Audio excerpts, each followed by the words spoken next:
We've moved to Channel 5 camera. Nick Schmidt, my videographer, and I'm Alex Warner. We've come down here across from the courthouse, and we're at the Ivy League with Katie Gabbard as we continue our series here for Main Street Greenville as we take a look at those stores and businesses that make up downtown.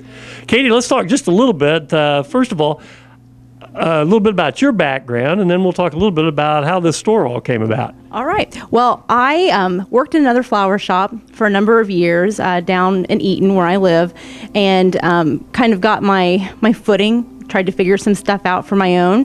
And then this little space came available, and I liked the way it looked. I liked the energy of downtown Greenville, the direction they were going, the fact that they had a lot of organizational efforts already up and running, and so it just seemed like a really welcoming place. And so I signed the lease, moved in, and that was 8 years ago. I didn't realize you'd been here 8 years already.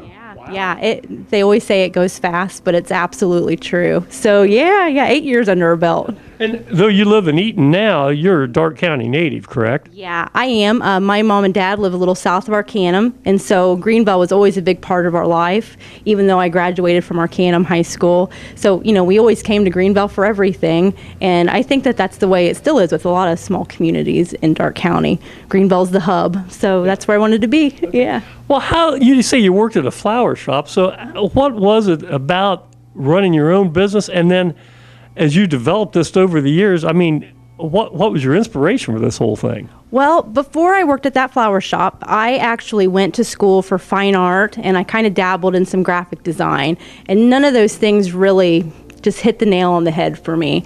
And I had a hard time finding out what the heck I really wanted to do.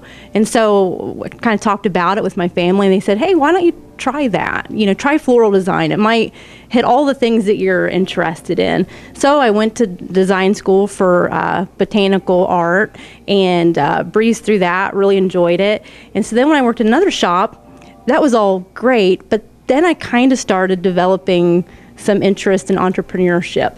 And it's one of those things, you don't always have it, I don't think, but once that egg starts hatching, it's really hard to stop it. And so I just started studying and thinking, well, if I had my own shop, what would it be like?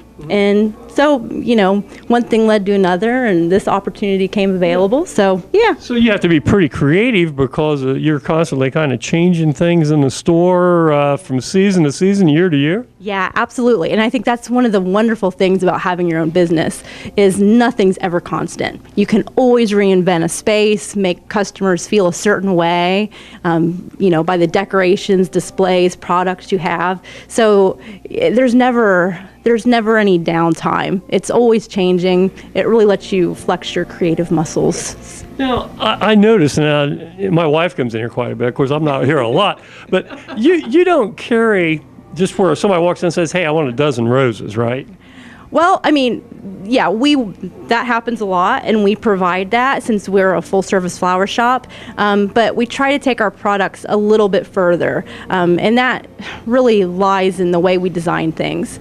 There's several flower shops here in town. We all have our own little niche. We all get similar products in, but it's how you work with those products, the twist you take on it. So yeah, we arrange things differently. We have different containers. We kind of have our own look, and that's really important for our identity. Is a lot of your business then like special order? People come in and say, well, we're having this event or we're having that occasion, and then you sit down and then go over and come up with a design? Yeah, absolutely. Special events like baby showers, corporate events, a lot of even decorating for different things, different spaces. And then we do a tremendous amount of weddings now, and not just weddings in Darke County. We've been lucky enough to get our name out in the Dayton, Cincinnati, Troy area. So most often on the weekends, we're away from Greenville. How do you get your name out then? Social media, or is it just word of mouth, or a combination of different things? A little bit of both. We try to link up with different vendors, like maybe photographers, caterers, venues that have the same kind of target customer that we have, that appreciate some added details, some extra customer service, we want to align ourselves with those kinds of vendors. So, then that way they feel comfortable recommending us. We kind of get access to the customers they're looking for. So, yeah. Well, I tell you how I don't know if quirky is the word, creative. We'll use creative, but I don't know if Nick will get a picture of this as we go around the shop here. But we're standing in front of, it looks like a baby grand piano, not the keyboard, but whatever you call it. Yeah. A little bit on the story behind this. It's a great display area. Yeah. As I've had a shop, I've realized that I am really passionate about display design, and I've kind of been working on a little book project in my spare time, but displays are amazing. You can really affect the way a customer thinks about a product by the way it's displayed. So pieces like this, which is a baby grand piano, it was heavy. It caused a whole lot of stir in my household because I had to get a whole team of people to help me get it here.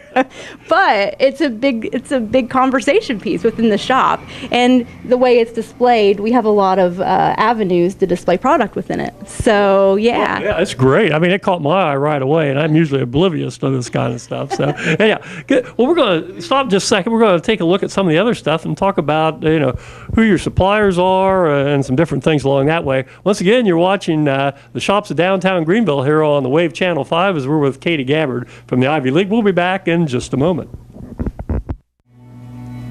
Well, the Ivy League has a lot of things besides just flowers.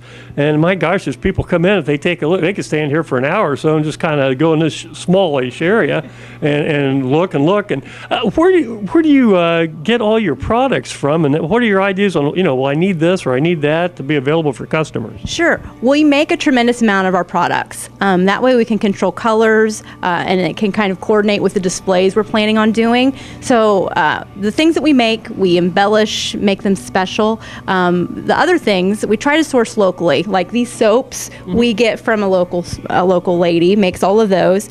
We make our own jewelry. When you say you make your own jewelry? Yeah. Yeah.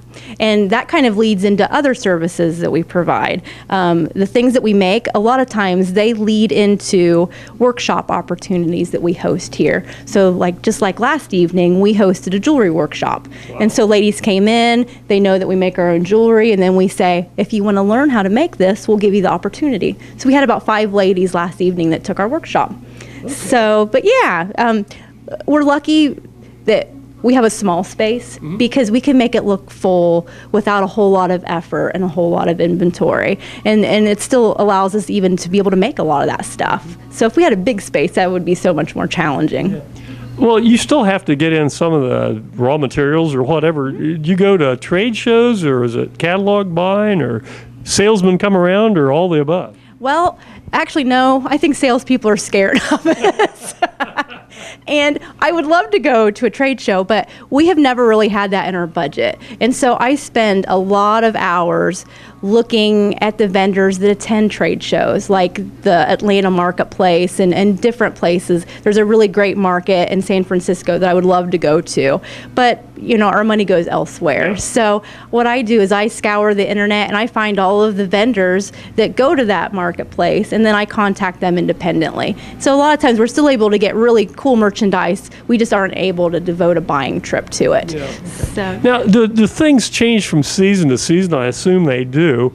So what you put out on display then matches up with the seasons? It does, yeah. And we go further with merchandising it for each season. Like this piece here, we went ahead and we added a spring tag to it. So then that way it kind of carries through with the mood of the season and all that. What are these things?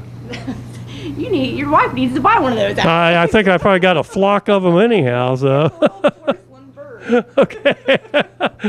Yeah, again, I'm a little out of my element here. We've gone from cosmetics down to Merle Norman here to the flower shop. So. No. Just all sorts of, like I say, the word to my mind is quirky. I don't know if that's a word or not, but it is very interesting. Coming here, we've got a head of it. What is that, a deer or a llama or what is it? Antelope.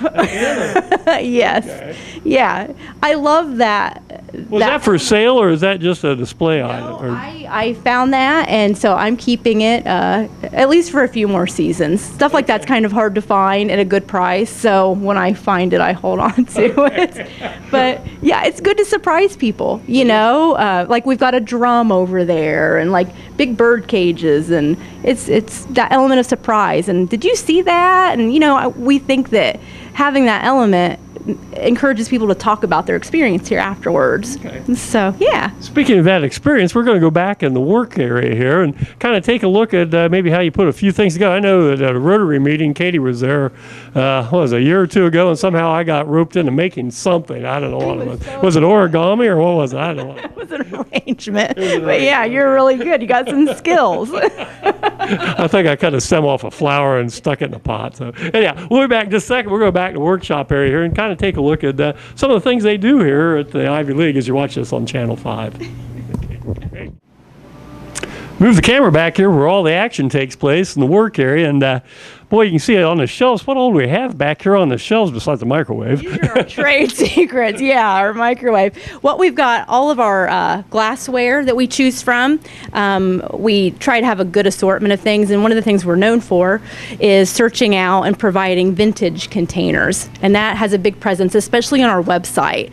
We show pictures of all those things and tell people, you know, if they want something that's more of a keepsake or a memento, put it in a vintage container, and then that way, once the flowers are gone, at least they have something like that to hold on to. So, yeah, so you got all sorts of ribbons and everything else.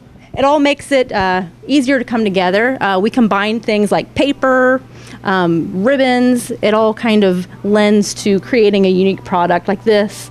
You know, we've got paper down here and then tied up with ribbon. So, you know, it's not something large, but it's enough to make, you know, us different. Makes you different. Yeah. Just while I'm thinking about it, what do you call like the green stuff you put in the bottom of things, then you stick the flower stems in them? You're almost a florist. That sounded so good. It's just trouble getting that out of there. Sometimes you want to clean the vase out. Yeah, it's called Oasis, and it holds water, and it provides some stability when you're putting stems into a vase. Okay. So, yeah. Lucked out on that. How about that? Well, let's take a look here. What are some things we have here that you could put together and an arrangement? Yeah. Well, we work with a supplier or a distributor up in Fort Wayne, and they come to us, I think twice a week. And so they bring us buckets and buckets of flowers, and they come in on a big truck, and we can pick out all the stuff we want from there. And so that leaves us with the ability to pick out extremely seasonal things, so things that are at the height of their freshness. So we have something here like mimosa, and this smells really nice. I know you guys viewing at home won't be able to smell this, but it's really nice and fragrant. I've never smelled anything better. Isn't that nice? Mimosa? I thought that's what you drank on Sunday brunches, wasn't it? It is. But see, you're supposed to have this pinned on while you drink that. Yeah. And then we have, these are Gerbera daisies, and the color's really, really nice. So coral Gerber daisies. And then these here are garden roses. So these, we call them garden roses because they are a little bit different than traditional roses. First, you can see they're much fuller.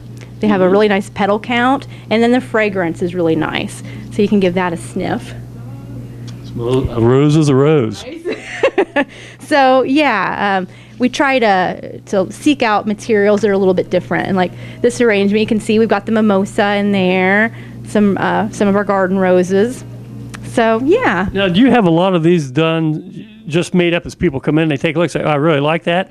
Or do people say, well, I need this for this occasion, and I mean, what's the majority of your business? Just a special order type thing? It's a little bit of both. We try to always have our front cooler stocked with things, because some people, you know, they don't have the time to sit there and wait for us to make something, or, you know, they hadn't had a chance to call us earlier in the day to place an order. So it's convenient for them to just get something out of the cooler right then. So we'll make, you know, fresh things up every morning. And then if somebody wants something specific, we happily do that too.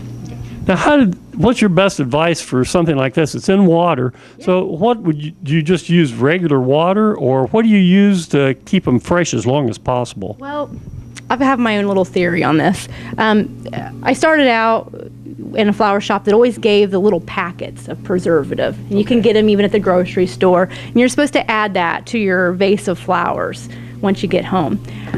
it's like a flower food.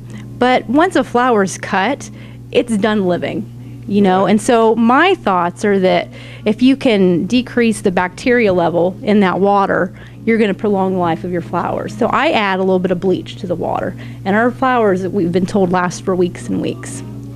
Wow, for weeks and weeks? Yeah, weeks and weeks. Wow. I never tell people they'll last that long. I mean, it's great if they do, but my expectations of them lasting that long, they're a little lower, but we've heard that over and over again. Do certain kinds of flowers tend to last a little longer than others? Yeah, traditional flowers like carnations, they will last forever. So yeah, they have a really long base life. And then, you know, if you add the bleach to the water, just your regular flowers will last a long time too. Okay. Well, here's a question. When we first came in here, I looked at this, and it looked like a Chinese wok. I thought we had soy sauce. What is this down here, Katie? What do we have? It's hot glue. Oh, really? Yeah. It looks like caramel, but it's hot glue. Looks like something my wife served the other night. Yeah. It's What do you use the glue for, then? all kinds of stuff. It's so much easier to be able to get that little stick out and dab some hot glue on something than have to fiddle with a hot glue gun. Oh, okay. Yeah, so. Yeah, that makes sense. Don't tell my wife I said that. You people out there listening to this, strike that. Well, this has certainly been interesting. And you know, you put a lot of time in, not only to your displays, but I think just getting the building ready. And you said you purchased this building several years ago? I did. We rented for a year, and then we were presented with the opportunity to purchase the building. And I mean, things were going really good for my business, but you know, yeah, I didn't know if I wanted to make that kind of investment that close to out of the gate, but we went ahead and I went for it, and it's been good. I like being able to know that I have a bigger investment in downtown Greenville. It makes you care a little bit more, you know. Well, what are your store hours here? And again, this is on South Broadway, directly across from the commissioner's office, the courthouse, and so forth. Your hours? Yeah, they are Monday through Friday from 10 to 5, and then on Saturdays from 10 to 2. Okay. And then you have some extra help because you can't be tied down all the time here. I mean, gosh. Yeah, I have several shop girls that help me out, and my mom is one of them. She helps me out 3 or 4 days through the week. So, yeah, we have a good team. We're able to get a lot of stuff done. And so people can not only come in here, but then you also make deliveries, correct? Yeah. We do. We deliver all over Darke County, and then with our bigger orders like event work and weddings, we deliver wherever we go, as far as they want us to go. Yeah. If you have special orders, you can usually turn that around and what? Of course, it depends on what the order is and how big the event. Yeah. If there are things that we have to special order, you know, we need, you know, a couple of weeks to get some of those ingredients in. But most of the time, a week is an ample amount of time of notice to let us get everything in. Okay, great. Yeah. Well, this has been Katie. It's Katie Gabbard from the Ivy League here on South Broadway. And boy, thanks a lot for kind of filling us in on some things here. And we'll get some extra shots. And I hope this turns out real well as you watch things here on Channel 5. So again, we'll be back in just a minute and continue today's episodes as we take a look at another downtown business here on the Wave Channel 5.